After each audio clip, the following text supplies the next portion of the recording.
Hey Jason, good afternoon, man. I wanted to respond to your post about this week's readings.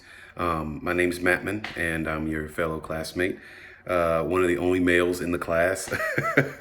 But hey, man, I wanted to say I really enjoyed listening to your post, and especially when you talked about how important family was to you. I also have two boys myself, a 6-year-old and a 2-year-old. And so I definitely know how important family is.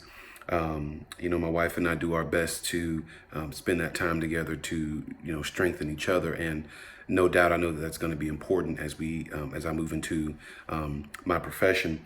But I wanted to say here that I noticed you talked a lot about values, and I don't know if you are familiar with a guy by the name of Craig Groeschel. He's a pastor of one of the largest churches in the United States, and he also runs his church like an organization, and he gives leadership on his leadership podcast. He talks a lot about how to run a successful organization, how to be a successful leader, so on and so forth. Well, in one of them, he talked about how, when you think about the culture of your organization, whether that's your home, whether that's your business, whether that's your church, whatever your organization is that you're a leader of, when you talk about the culture of that organization, the culture is always informed by the values that you hold, and then the values will determine what you do, your actions, your behavior, your things to do in life. And so I think that if you keep family and that family time, spending those time with family as a value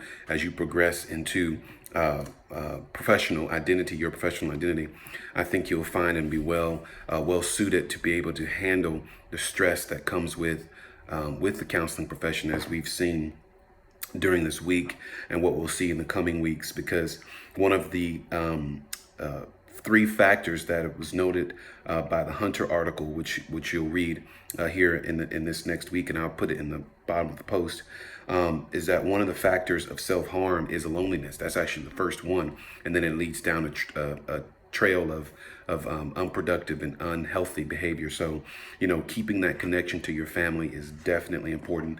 That's definitely something and a value that I want to live by in my counseling professional identity.